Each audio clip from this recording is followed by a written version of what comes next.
franc-maçon cardinal Mariano Rampolla, haut initié luciférien de l'OTO, secrétaire d'État de Léon XIII. Voici un texte paru récemment dans Sous la bannière, sous la plume de Félix Causa, qui est capital. Il présente nombre de faits qui démontrent que déjà sous le pape Léon XIII, un prélat franc-maçon, un prince de l'Église, membre d'une société secrète luciférienne, l'OTO, gouvernait l'Église sous l'autorité du pape. C'est lui qui fut derrière le trône pontifical, le véritable instigateur du ralliement des catholiques français à la République maçonnique. Ce cardinal Félon est né à se reposer en Suisse allemande, à l'abbaye bénédictine d'Einsiedeln. À partir de là, il pouvait facilement se rendre à la loge de Zurich qui ne se trouvait qu'à 30 km. Selon un témoignage recueilli par Félix Lacuenta, Rampolla se rendait à cette loge suisse tous les 15 jours. Cette trahison au sommet de l'Église porta des fruits vénéneux. Elle fut la source principale qui allait permettre la destruction de l'Église à la suite du Concile Vatican II. L'appartenance maçonnique du cardinal Rampolla ne fait malheureusement que peu de doute, comme nous allons le voir plus tard. Mais à un prince de l'Église tel que le cardinal Rampolla, deuxième personnage après le pape, il fallait un cénacle plus élevé, et ce cénacle fut l'OTO, secte véritablement luciférienne. Ce haut cénacle de la contre-église de Lucifer servit de base arrière au cardinal Félon. Mais qui est donc le cardinal Rampolla ? Mariano Rampolla del Tindaro, nous dit Michel Mourne, naquit à Polizzi Generosa en Sicile le 17 août 1843 et mourut à Rome le 17 décembre 1913. De famille noble sicilienne, il fut attaché dès sa jeunesse à la diplomatie pontificale. Archevêque titulaire d'Héraclée et nonce à Madrid en 1882, cardinal en 1887, il succéda à Jacobini comme secrétaire d'État et seconda activement les efforts de Léon XIII pour une amélioration des relations avec les États européens. Très francophile, il faillit être élu pape au conclave de 1903, mais fut écarté sur l'intervention de l'empereur d'Autriche, qui porta contre lui l'exclusive. Pourquoi donc ce veto ? Était-ce, comme l'ont avancé certains, en raison des sentiments slavophiles du cardinal ? Il n'en est rien. Voici donc la véritable raison de ce veto. Le cardinal Rampolla passait ses vacances en Suisse, à l'abbaye d'Einsiedeln. Dans le voisinage de l'abbaye se trouvait une arrière-loge, où tous les samedis il allait prendre les directives du pouvoir occulte, pour les appliquer dans le gouvernement de l'Église. Parmi ces directives, 2 étaient d'importance pour la France. Conclure le ralliement des catholiques à la République, mais pour assurer le règne luciférien au sein même de l'Église, fonder au Vatican une arrière-loge secrète, destinée à préparer des hauts dignitaires du Saint-Siège à l'exécution du plan infernal. C'est la raison pour laquelle l'empereur d'Autriche avait porté contre lui l'exclusive, car il semblait devoir rassembler la majorité des suffrages au conclave. Le très catholique empereur d'Autriche savait que le cardinal Félon avait été un des puissants instigateurs de la politique d'apaisement diplomatique, qui aboutit au ralliement des catholiques français à la République, donc à la consolidation d'un régime déjà solidement tenu en main par les francs-maçons. L'hostilité de l'Autriche n'était pas due à une saute d'humeur de François-Joseph, empereur d'Autriche. Des arguments de poids avaient été fournis aux cardinaux pour les détourner de Rampolla. On sut en effet beaucoup de choses par la suite. Monseigneur Join, écrit le marquis de la Franquerie, avait eu en main l'affiliation du cardinal Rampolla aux sociétés secrètes, et tout un dossier le concernant. Il chargea alors le rédacteur en chef de la Revue internationale des sociétés secrètes, qu'il avait fondée et dirigée, d'aller montrer ce dossier aux évêques français susceptibles de comprendre la gravité de la chose. C'est ainsi que Monseigneur Marty, évêque de Montauban, raconta que le cardinal Marie Delval lui raconta un jour, avec force et détail, qu'à la mort du cardinal Rampolla, on découvrit dans ses papiers la preuve formelle de sa trahison. Ces documents accablants furent portés au pape Pie X par son secrétaire d'État Marie Delval, et le saint pontife en fut atterré, voulant préserver du déshonneur le mémoire du prélat Félon, et dans le but d'éviter un scandale, le pape Pie X très ému dit « Le malheureux, brûlé », et les papiers furent jetés au feu en sa présence. Les papiers du cardinal Rampolla furent hélas jetés au feu, en présence du pape Saint Pie X. Outre l'affiliation maçonnique déjà terrible en elle-même, que pouvait-il y avoir de si inquiétant dans ces papiers ? Félix Laconta nous l'apprend dans un article du bloc antirévolutionnaire de juin-juillet 1929. C'est un annuaire luxueusement édité et relié d'une des plus hautes loges connues qui a son siège aux États-Unis et qui a pour dénomination l'OTO. Le volume est intitulé « The Equinox ». The Equinox ne paraît que tous les 5 ans et n'est tiré qu'à un nombre très minime d'exemplaires, réservé aux plus hauts dignitaires. Ce fait suffirait à établir le caractère ultra-secret de cette publication, et par suite son indiscutable véracité.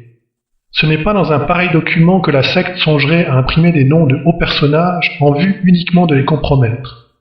Cette remarque s'impose surtout à l'égard d'un initié aussi important et aussi précieux qu'un secrétaire d'État du Saint-Siège. The Equinox nous apprend que l'ordre de l'OTO est international et compte des filiales dans tous les pays civilisés.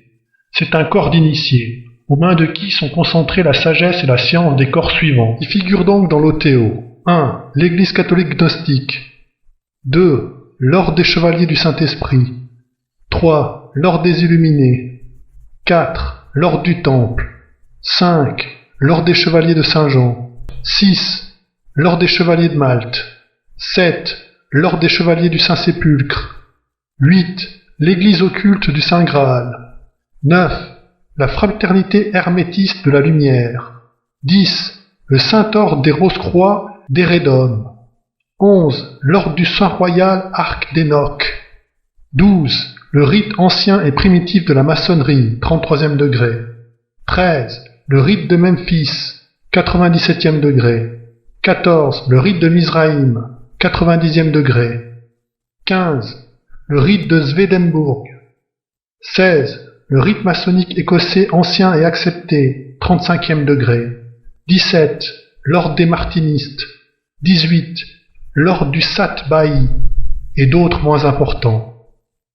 L'OTO est donc un des principaux centres de la secte. Les chefs sont les initiés du plus haut grade. Après avoir donné la liste des personnages qui faisaient partie des assemblées constituantes originales de l'OTO, The Equinox l'a fait suivre d'une autre, comprenant les principaux affiliés qui l'ont illustré plus récemment. La voici donc.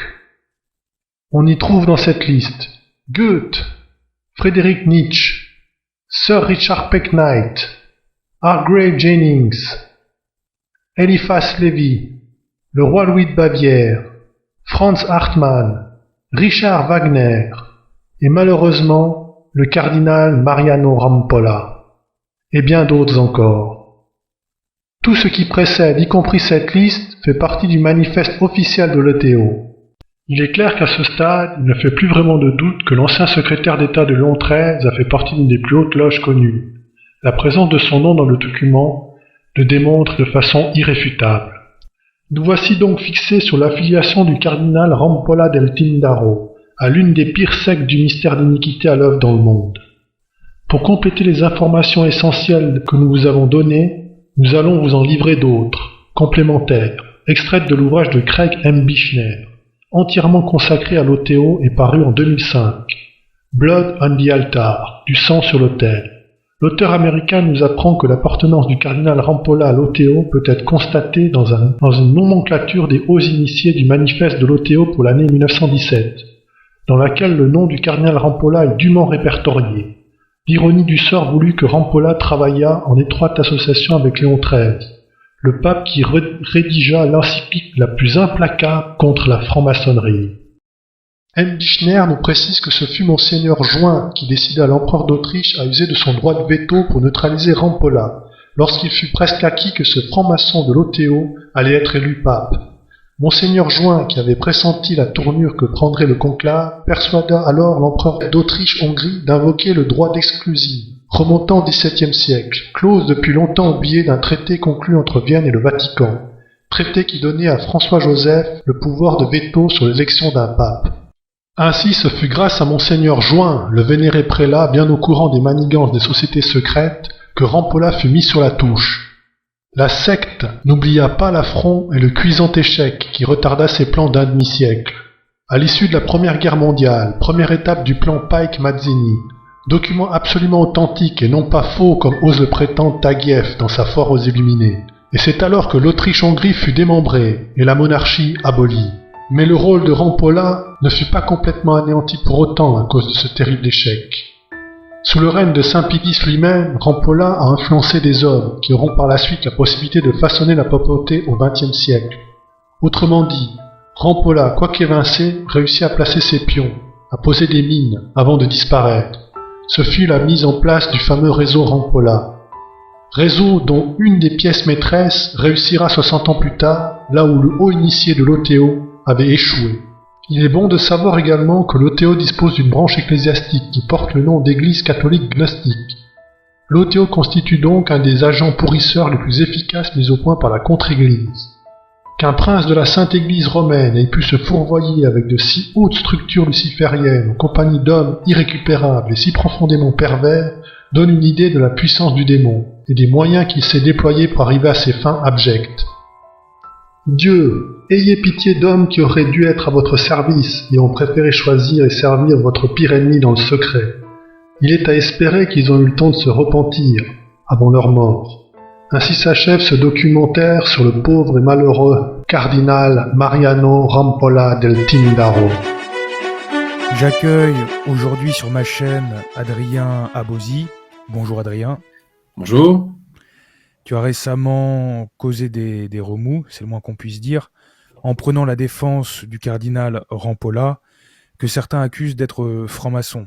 Et surtout, le plus important, c'est de quoi, au final, ce sujet est révélateur.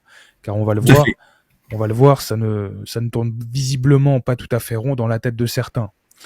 Donc je te donne la parole sur ce sujet, car déjà je te prends au sérieux. Ça marche. Alors comme tu l'as dit, cher Maccabée, dans mon émission du 19 mai, j'ai rappelé que le cardinal Rampolla a été victime d'une calomnie de la part de ceux qui l'accusent d'avoir été franc-maçon ou membre d'une secte luciférienne qui s'appelle, alors je prends mon anti-sèche, Ordo Templi Orientis, donc selon l'anagramme OTO.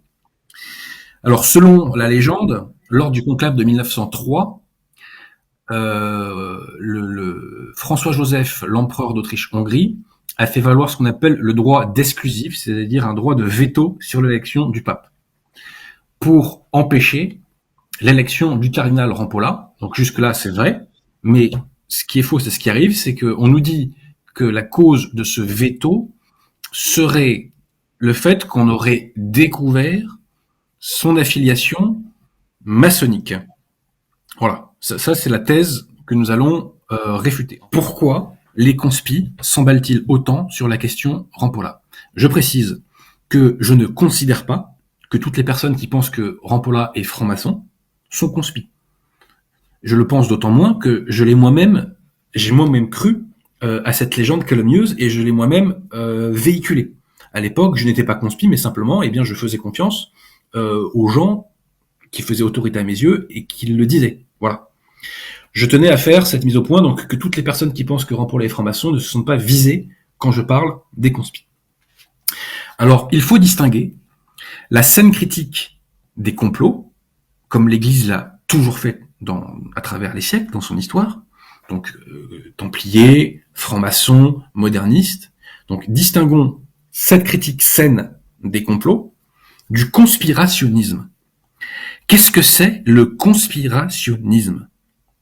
C'est une idéologie qui propose comme unique grille explicative de la marche du monde l'existence d'un grand complot qui précisément contrôle le monde. Et le complot est censé expliquer tous les grands événements. Comme si les individus étaient tous sous contrôle et privés de leur libre arbitre. Comme si la société n'avait pas un développement qui lui était propre. Voilà. Donc selon des déclinaisons de cette idéologie, parce que c'est une idéologie, un petit groupe d'hommes, souvent juifs, se réunissent dans un bureau pour manipuler des peuples victimes et innocents. Cette idéologie est une perte de pied avec le réel. Pourquoi ? Parce que bien sûr qu'il y a des élites corrompues qui travaillent à la destruction de l'Église. Ces élites, nous les combattons.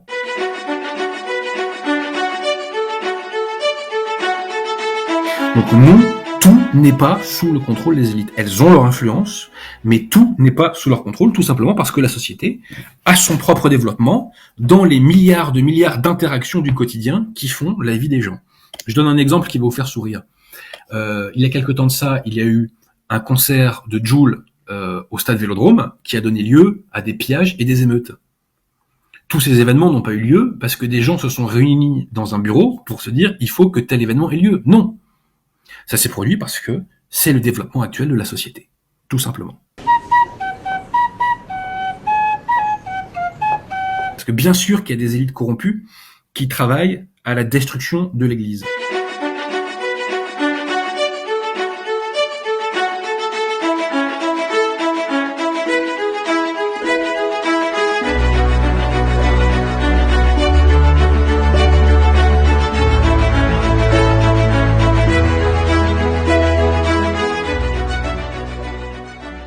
Le secret du réseau Rampolla.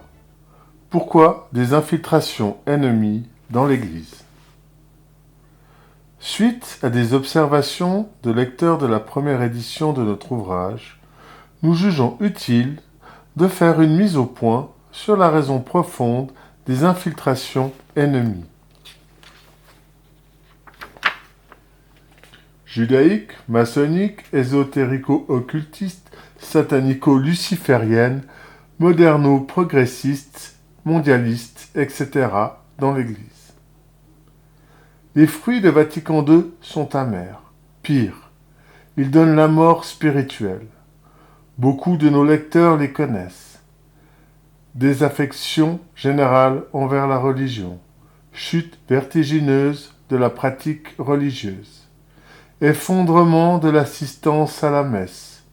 Chute vertigineuse des vocations, que ce soit chez le clergé régulier ou chez le clergé séculier, regroupement des séminaires vides pour former des séminaires interdiocésains, regroupement des paroisses pour constituer de nouvelles paroisses, messes sans prêtre, obsèques sans prêtre, bref, c'est la déclergification générale qu'appellent de tous leurs vœux les sectaires de la contre-église, ennemis mortels du sacerdoce catholique. Nous sommes, en notre XXIe siècle, les témoins de la perte quasi générale de la foi. Nous vivons l'apostasie générale des nations, annoncée dans les Saintes Écritures et dans les révélations supérieures, la Salette, Fatima, de saints religieux et de saintes religieuses. Une telle abomination de la désolation n'a pu survenir sans un travail subversif obstiné, de plusieurs siècles en amont. Pourquoi de tels monceaux de ruines, comme l'avait entrevu Monseigneur de Lassus dès 1910? Pourquoi sommes-nous les témoins pratiquement impuissants de destructions aussi nombreuses, destructions dont les infiltrations maçonniques ecclésiastiques est une hiérarchie totalement dévoyée jusqu'à son plus haut sommet, sont les responsables directs. Pourquoi la nouvelle Église apostate a-t-elle tout refait? Pourquoi avoir refait les sacrements de l'Église catholique en ordre qui étaient parfaits?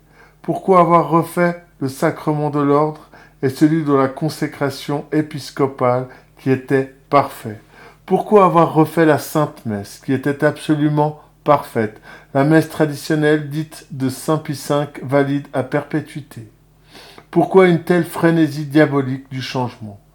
La Sainte Église pouvait-elle se tromper ou nous tromper? Ce qui avait été établi depuis le temps des apôtres pouvait-il être imparfait, mitigé, douteux? Pourquoi avoir refait le droit canon? Pourquoi avoir refait le grand exorcisme du rituel romanum? Était-il imparfait lui aussi? Or, il se trouve que le nouvel exorcisme est totalement invalide, inefficace, comme s'en lamentait le père italien Gabriel Amorce, décédé il y a quelques années. Alors, pourquoi toutes ces refontes? Qui osera prétendre que les nouveaux rituels, les nouveaux sacrements promulgués par l'Église conciliaire sont absolument parfaits, beaucoup plus parfaits que ceux de l'Église en ordre? Qui osera relever le défi? Alors pourquoi tout refaire? Qui, dans l'Église, peut s'arroger le droit de toucher au rituel? Comme nous l'a fait remarquer un ami très compétent, membre fondateur du groupe Rore Sanctifica, ces bouleversements ont été voulus par la maçonnerie ecclésiastique infiltrée dans l'Église, dans le but exclusif de produire des sacrements invalides afin de couper les canaux de la grâce. Or, sans la grâce, sans les appuis divins, qui peut se vanter de survivre en la jungle de notre impitoyable monde contemporain? Qui peut arriver à survivre en notre monde apostat entièrement contrôlé par l'ennemi, c'est-à-dire par Lucifer, ses démons et toutes les sociétés secrètes d'essence luciférienne? Qui? Notre monde apostat est tout entier constitué dans la volonté de faire perdre la foi catholique aux fidèles qui l'auraient conservée et savent encore de quoi ils retournent. Or, sans la foi, nul ne peut plaire à Dieu, nous enseigne le catéchisme. Perdre la foi est la chose la plus terrible qui puisse arriver en ce bas monde. Perdre la foi, c'est mettre son âme en danger. Perdre la foi, c'est courir le risque de se fourvoyer dans le monde. C'est aussi courir le risque de se damner éternellement, but avidement recherché par Lucifer, par tous les démons et par toutes leurs âmes damnées des sociétés secrètes. Faut-il s'étonner en conséquence de l'apostasie galopante parmi les fidèles de l'Église conciliaire œcuméniste, syncrétiste, noachide, cette Église de la liberté religieuse où tout est autorisé sauf conserver la foi catholique authentique dont saint Pie fut un des derniers grands défenseurs? Rappelons encore une fois, même si c'est difficile à entendre, que le but du diable consiste à favoriser en tout la damnation du plus grand nombre, afin de contrecarrer le plan divin. À l'idée que les hommes ont été appelés à occuper les trônes des anges déchus, perspective affreusement douloureuse pour des rebelles qui ont perdu le ciel par leur révolte, la haine des démons envers le genre humain ne connaît plus de bornes. Ils cherchent continuellement à précipiter les hommes en enfer, châtiment immédiat de la révolte céleste, et ne lésinent pas sur les moyens à employer. Pour faire chuter les hommes, le moyen le plus important a consisté à leur faire perdre la foi. Les attraits du monde n'ayant pas été suffisants, il a donc fallu s'attaquer au dogme, s'attaquer à la Sainte Messe, mais surtout au sacerdoce catholique, intermédiaire entre Dieu et les hommes, les prêtres catholiques constituant une caste d'hommes que le Seigneur s'est réservée pour transmettre ses grâces. S'attaquer au sacerdoce constituait donc la plus subtile des attaques, car les canaux de la grâce sont absolument vitaux pour la vie surnaturelle.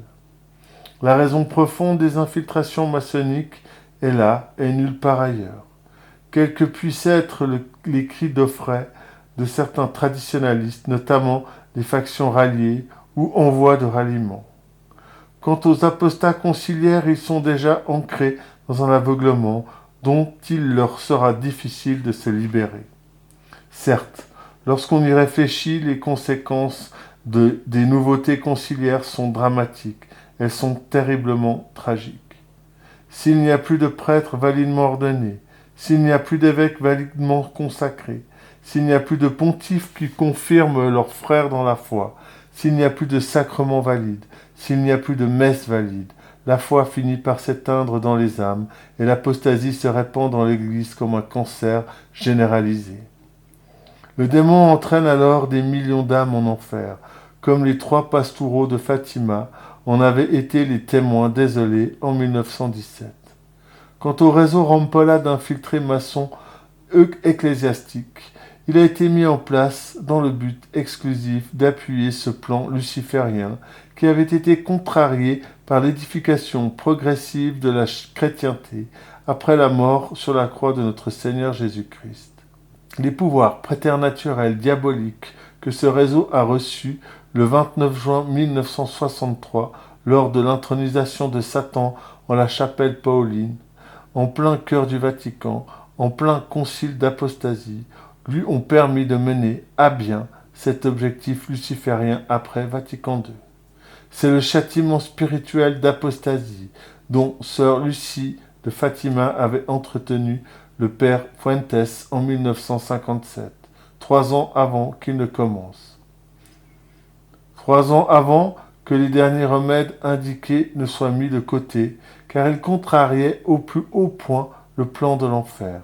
Remèdes salutaires que les infiltrés du réseau Rampolla ont savamment écartés, sabotés, tronqués, falsifiés, pour que le plan puisse se dérouler tel que prévu.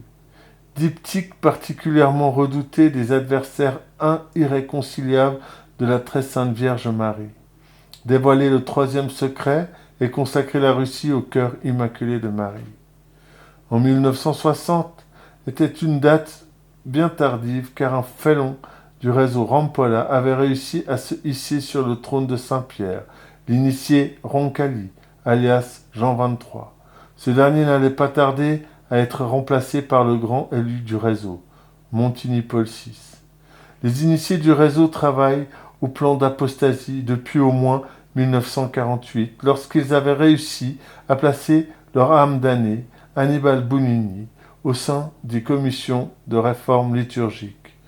C'était bien évidemment dans l'objectif que nous venons de décrire, rendre nuls et vains les sacrements, la messe et le sacerdoce.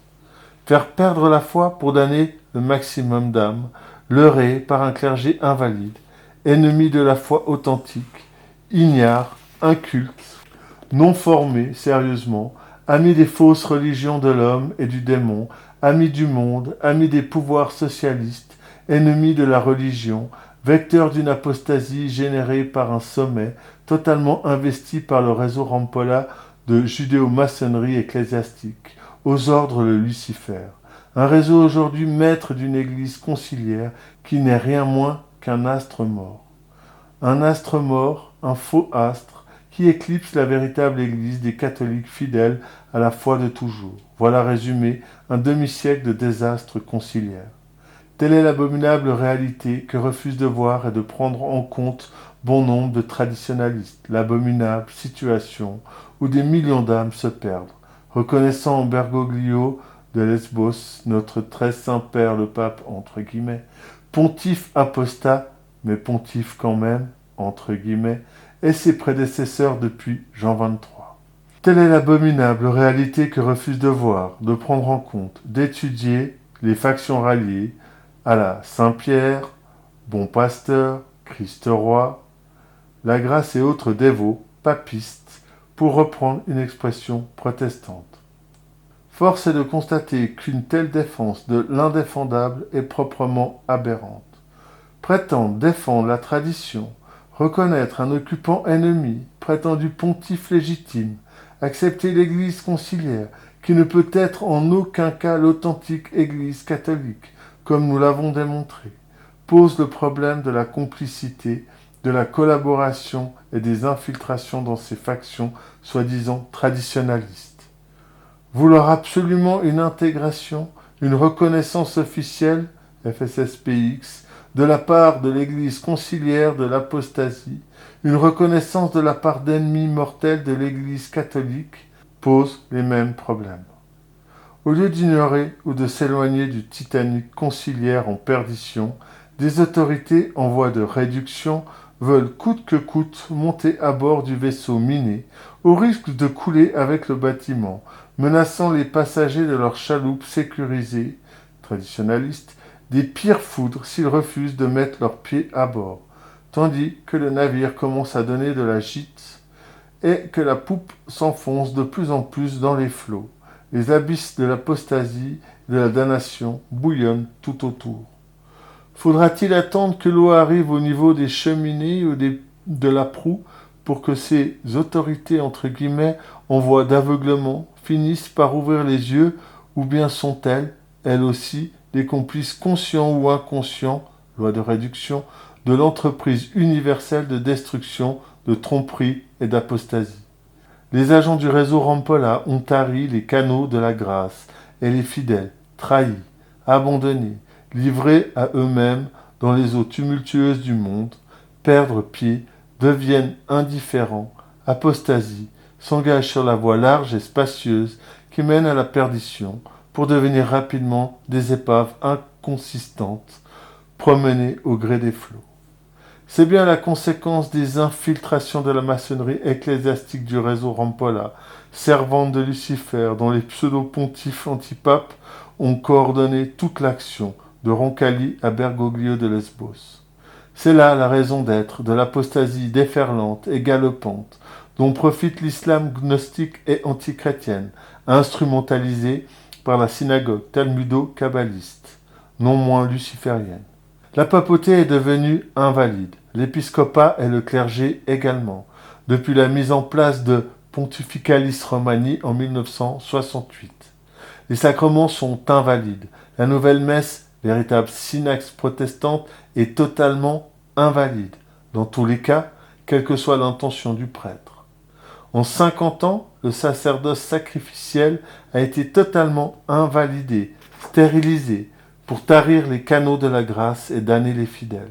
Voilà le grand secret du réseau Rampolla, de l'église conciliaire et le pourquoi des infiltrations maçonniques dans l'église. C'est le secret, jalousement gardé, de l'église de la gnose triomphante, nouvelle église de l'apostasie qui a canonisé ou en passe de canoniser les grands responsables de ce désastre sans précédent. Roncalli Jean 23, Montigny Paul VI et Wojtyla Jean-Paul II. Pour commencer, il fallait que cela soit dit et su. Un tel secret, relatif aux lucifériens infiltrés qui mettent en danger le salut éternel des âmes, devait être dévoilé sur la place publique. Il fallait que ces apostats francs-maçons, qui ne veulent pas que Jésus-Christ règne sur eux et sur le monde, soient démasqués. Nul ne pourra dire qu'il ne savait pas ou n'a pas été averti. Invoquons Notre-Dame de la Salette et de Fatima, prions nos chapelets. Dieu seul résoudra la crise. J'ajoute une chose. Pour faire le travail de l'ennemi avec un grand E, il n'y a pas besoin d'être affilié à la franc-maçonnerie ou à la religion talmudique. Il n'y a pas besoin d'être affilié à ce que certains appellent par l'étiquette de la judéo-maçonnerie. Étiquette d'ailleurs qu'à ma connaissance l'Église n'a jamais utilisée.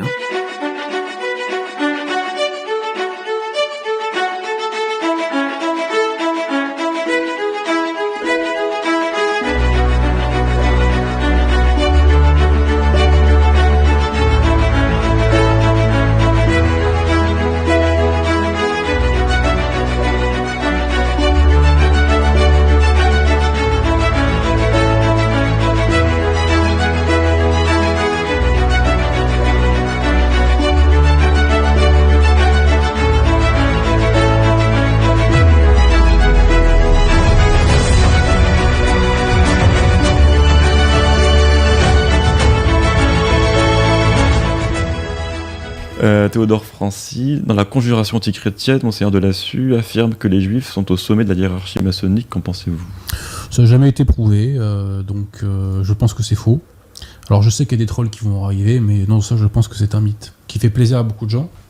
Et d'ailleurs, j'ai lu des ouvrages qui l'affirmaient, mais j'ai jamais lu d'ouvrages qui le démontraient, si vous voulez. Et Monseigneur de Lassus est un très grand théologien, mais là-dessus, je pense qu'il n'y a pas beaucoup de sources, si vous voulez. C'est pas judéo-maçonnique. C'est un ésotérisme. Ça l'est ou ça l'est pas? C'est un ésotérisme qui est au mieux anachronique, en tout cas. Non, en tout cas, il y a des influences kabbalistiques dans la franc-maçonnerie, et en ce sens, le mot est approprié. En tout cas, il y a des influences kabbalistiques dans la franc-maçonnerie, et en ce sens, le mot est approprié.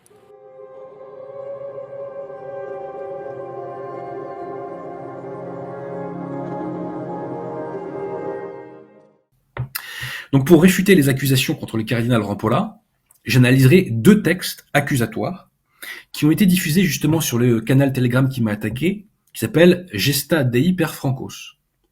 Donc il y a un texte de 2006 qui est tiré du site Virgo Maria, et il y a un texte de 2009 qui est tiré de la revue Sous la bannière. Donc précisément c'est juillet-août 2009. Et ce texte de Sous la bannière était censé réfuter un article de la Bericosa dans lequel celui-ci, justement, prenait la défense du cardinal Rampolla.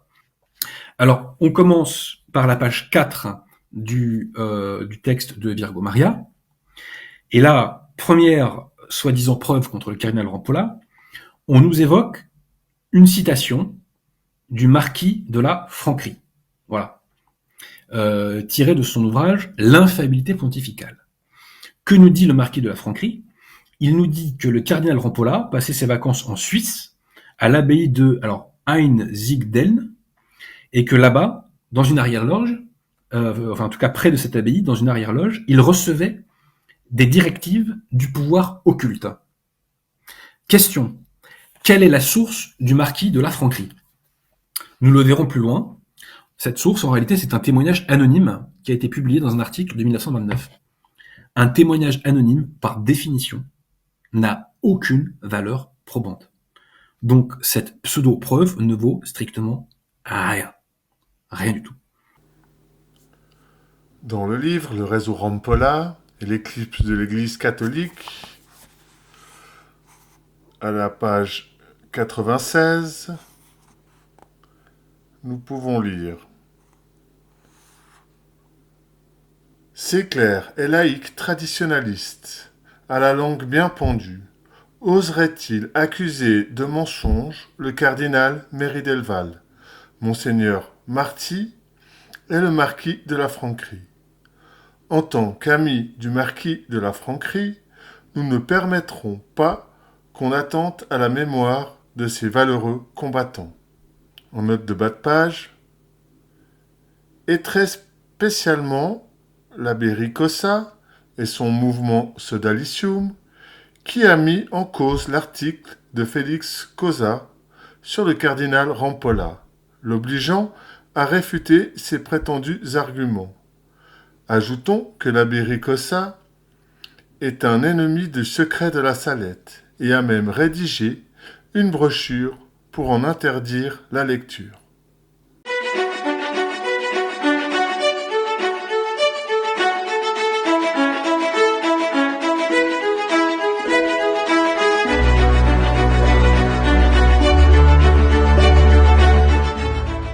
Alors, soyons très clairs. J'ai des désaccords avec l'abbé Ricossa. Je n'adhère pas, par exemple, à la thèse de Cassiacum. Je ne partage pas sa position sur l'Apocalypse ou sur la Salette.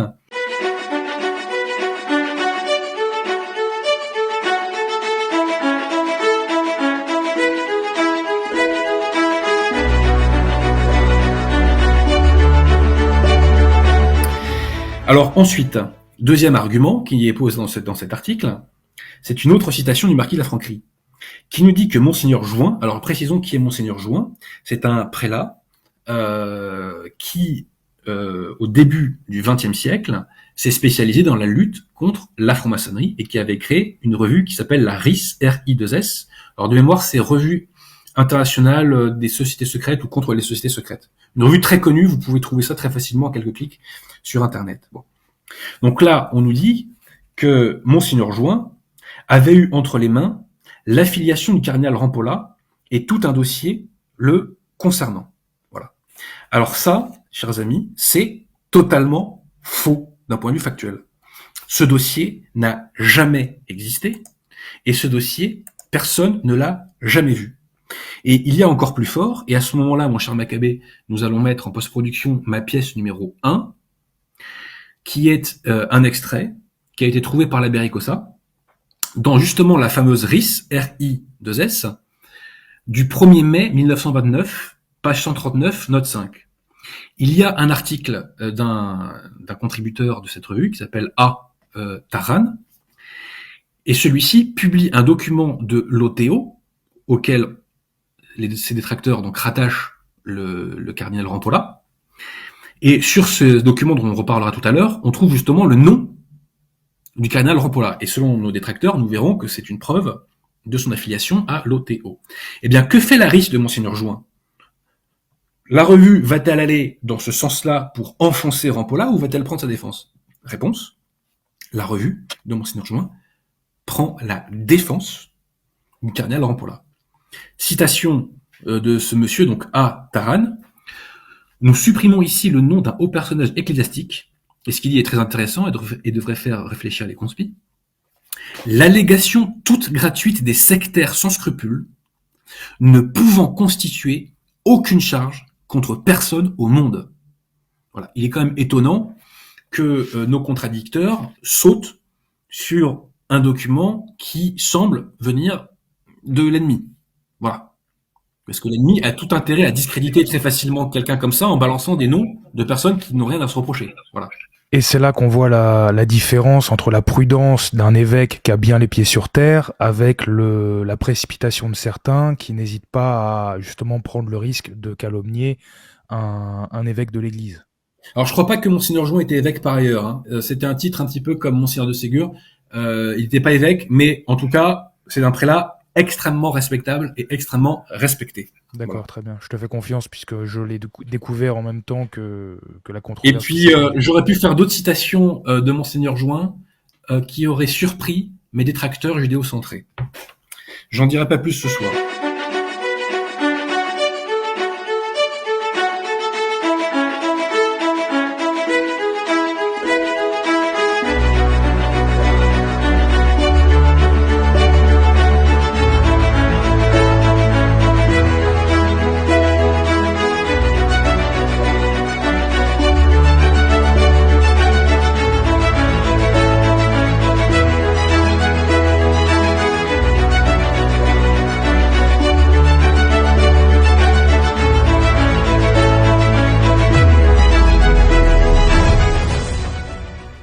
Mais ce qui est intéressant, c'est, je vous ai parlé de cet article de 2009 qui porte la contradiction à la Bellicosa. Que répond l'article de 2009 à ce sujet, c'est-à-dire à ce passage de la revue de Laris qui prend la défense du cardinal Rampolla. Précision, hein, l'ossature de l'argumentation adverse, c'est de dire que Monseigneur Jouin a validé les attaques contre le cardinal Rampolla. Et là, on s'aperçoit qu'en fait, la revue dit le contraire. Donc, ils sont obligés de répondre en face. Que répondent-ils? Ils ne répondent pas. Ils ne répondent pas. Donc, ils sont échec et mat. Voilà. Parce que contrairement à ce qu'ils nous assènent, la RIS a pris la défense de Rampolla. Et d'ailleurs, même Henri Coston était très réservé sur ces attaques contre le cardinal Rampolla. Je renvoie d'ailleurs à l'article de la Bellicosa où vous trouverez tout ça en détail. Voilà. Poursuivons sur une autre soi-disant preuve contre Rampolla. Et alors là, on va voir vraiment que nos amis en face ont des conceptions de la preuve, on va dire, extrêmement larges. Hein, c'est le moins qu'on puisse dire. Hein. Je vais me dire ça autrement, on n'a pas la même définition de ce qu'est la preuve. Alors cette preuve, on la retrouve dans un article de 1929 d'un journaliste contre-révolutionnaire qui s'appelle Félix Lacointa. Et voici la preuve. Vous la retrouverez, alors preuve avec beaucoup de guillemets, hein, vous la retrouverez à la page 5 du PDF dont je vous ai parlé, de l'article de Virgo Maria, qui date de 2006. Donc Félix Lacointa nous dit, en février 1929, qu'il a eu un entretien avec Monseigneur Marty, évêque de Montauban. Celui-ci lui aurait dit que le cardinal Méry Delval, donc secrétaire d'État sous Saint-Pie X, aurait raconté que à la mort du cardinal Rampolla, on aurait trouvé des documents qui démontrent son affiliation à la franc-maçonnerie. Voilà. Ça ne tient pas la route. Pourquoi? Parce que les intéressés ajoutent que Saint-Pie X, très ému, aurait fait brûler les documents et donc aurait permis à la mémoire de Rampolla de entre guillemets de s'en sortir, si vous voyez ce que je veux dire. Bon. Ce n'est pas crédible. Pourquoi? Parce que on connaît Saint-Pie X. Saint-Pie X était un combattant intrépide contre les ennemis de l'Église et qui allait, je dirais, débusquer les mieux cachés d'entre eux, hein, les modernistes. Donc il n'est pas crédible là de dire que Saint-Pie X a, entre guillemets, laissé filer des ennemis de l'Église, c'est-à-dire le cardinal Rampolla et ses réseaux. Ce n'est pas crédible quand on connaît la personne de Saint-Pie X. Voilà.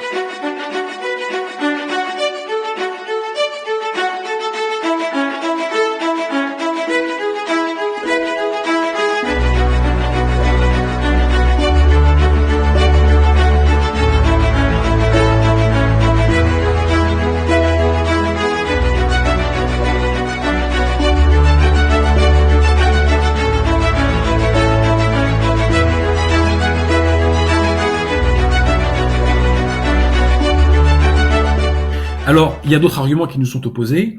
On m'a opposé un passage de Pierre Hillard dans lequel celui-ci nous dit que le cardinal Rampolla a recommandé un personnage qui s'appelle Joseph Ratzinger. Joseph Ratzinger est un Polonais qui jouera, après la Seconde Guerre mondiale, un rôle très important pour la construction européenne. Je réponds que cette recommandation ou nomination de Ratzinger, je ne sais plus exactement ce qu'il en est, ne prouve qu'une chose. Ça ne prouve que le cardinal Rampolla l'a recommandé. Pour qui? Pourquoi? Pour faire quoi?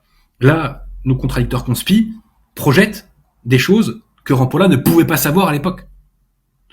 C'est un peu absurde, si vous voulez. C'est-à-dire qu'on ne peut pas faire grief au cardinal Rampolla de ne pas savoir lire dans l'avenir. On ne peut pas lui faire grief de ne pas avoir deviné ce que serait l'action de Ratzinger les décennies qui suivent. Voilà. Donc ceci n'est pas la preuve déjà en soi d'une appartenance à la maçonnerie, et ça ne prouve qu'il a simplement donné un petit coup de pouce à un moment donné à Ratzinger. Voilà. Devait devenir pape. Grâce au livre d'Henri Barbier, on sait qu'il était lié au plus haut degré de la franc-maçonnerie. Et donc, ça sentait très très mauvais. Et grâce à l'intervention de l'Autriche-Hongrie, la chose ne s'est pas faite. Le cardinal Rampolla était lié à un homme qu'il faut impérativement connaître, qui s'appelait Joseph Ratzinger, 1888-1960. Et là, mesdames et messieurs, monsieur l'abbé, nous avons le couple infernal. Les deux hommes qui ont créé tous les malheurs, Rampolla pour la branche spirituelle qu'il va donner Vatican II, et Ratzinger, tout ce qui est construction européenne en lien avec le partenariat transatlantique dans le cadre de la gouvernance mondiale.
Notre position est celle d'un catholique traditionnel, antilibéral, contre-révolutionnaire, monarchiste en attente du Saint-Pape et du grand monarque, anticonciliaire pour le retour de la société et de l'Église à l'ordre catholique, corporatiste et royal pour le règne du Sacré-Cœur, du cœur immaculé de Marie et du Christ roi de France sur le monde entier. Nous combattons les principes révolutionnaires de 1789 qui imprègnent les républiques et les démocraties, principes de mort qui ont détruit la société et corrompu le monde entier. Nous prions pour qu'ait lieu la dissolution des sociétés secrètes et des partis politiques, l'éradication de toute forme de subversion et des mœurs contre nature. Nous voulons que les Français soient maîtres dans leur pays et que les étrangers le soient dans le leur. Nous combattons l'œcuménisme et la liberté religieuse. Nous exécrons les doctrines erronées, mais prions pour les artisans d'iniquité. Nous combattons toute forme d'anti-judéo-maçonnique et toute forme d'anti-mondialiste qui ne soit pas strictement et uniquement catholique. Nous ne reconnaissons qu'une seule religion, la religion catholique romaine, en dehors de laquelle nul ne peut être sauvé. Nous ne sommes pas anticléricaux, tous nos maîtres sont des clercs. En revanche, nous combattons sans pitié la fausse église conciliaire qui éclipse la véritable église catholique de ceux qui conservent la foi authentique. C'est pourquoi nous dénonçons sans complaisance les clercs collabos de cette église conciliaire, les infiltrés, les maranes. Nous prions pour que Dieu intervienne en notre faveur, qu'il réduise nos ennemis en cendres et rétablisse l'ordre qu'il désire pour l'humanité. Nous voulons que Dieu soit remis à sa place et l'homme à la sienne. Nous ne sommes ni antisémites ni racistes, car tous les hommes descendent d'Adam et d'Ève, mais nous ne tolérons pas que les étrangers fassent la loi chez nous. Il est temps que cette imposture cesse. Nous ne sommes pas antisémites pour la simple raison que nous adorons un juif crucifié, notre Seigneur Jésus-Christ, Fils du Dieu vivant, que nous vouons un culte à la très sainte Vierge Marie, fille d'Israël, à Saint Joseph, juif de la tribu de David, aux 12 apôtres, tous juifs, et aux 72 premiers disciples, tous juifs également. Alors qu'on cesse de nous brandir l'épouvantail antisémite, le mot qui vous disqualifie dans la société du XXIe siècle. Ce mot piégé est la nouvelle rouelle dont nos ennemis usent et abusent pour couvrir d'un manteau de Noé les exactions d'Israël et les crimes des Israélites vers eux. La ficelle est maintenant devenue un peu trop évidente pour qu'on ne la remarque pas. Nous prions en revanche pour la conversion des Israélites à la seule vérité qu'ils ont rejetée il y a 2000 ans. Rejet qui est à l'origine de tout leur malheur et de toute subversion dans le monde. Enfin, nos lecteurs remarqueront la masse considérable de notre bibliographie. Nous attachons une grande importance à cet aspect du combat contre l'ennemi. Comme il est écrit dans le livre d'Osée, « Mon peuple est détruit, car il lui manque la connaissance ». Il ne s'agit pas de connaissance au sens gnostique du terme, mais de connaissance de l'adversaire, que beaucoup ignorent ou connaissent mal. Il est important de connaître la vérité, mais il est non moins important de connaître ceux qui combattent la vérité et favorisent l'erreur de tout leur pouvoir. La connaissance de l'ennemi, de ses chefs, de ses troupes, de ses doctrines, de ses objectifs, de ses pièges, est essentielle pour mener le bon combat. On ne peut plus faire l'impasse aujourd'hui sur l'étude de l'ennemi. Nos lecteurs doivent connaître et les bons auteurs et les bons ouvrages, être familiaux avec leurs noms et les titres de leurs livres. C'est ce manque de connaissance et son corollaire, le manque de jugement, qui sont à la source de l'invraisemblable impasse politique de notre pays et de sa totale incapacité à s'en relever. Enfin, Dieu nous jugera sur le combat que nous aurons mené, mais la victoire lui appartient et à lui seul. Que Notre-Dame de la Salette et de Fatima, l'auguste reine des cieux, daigne intervenir en notre faveur. Henri Barbier.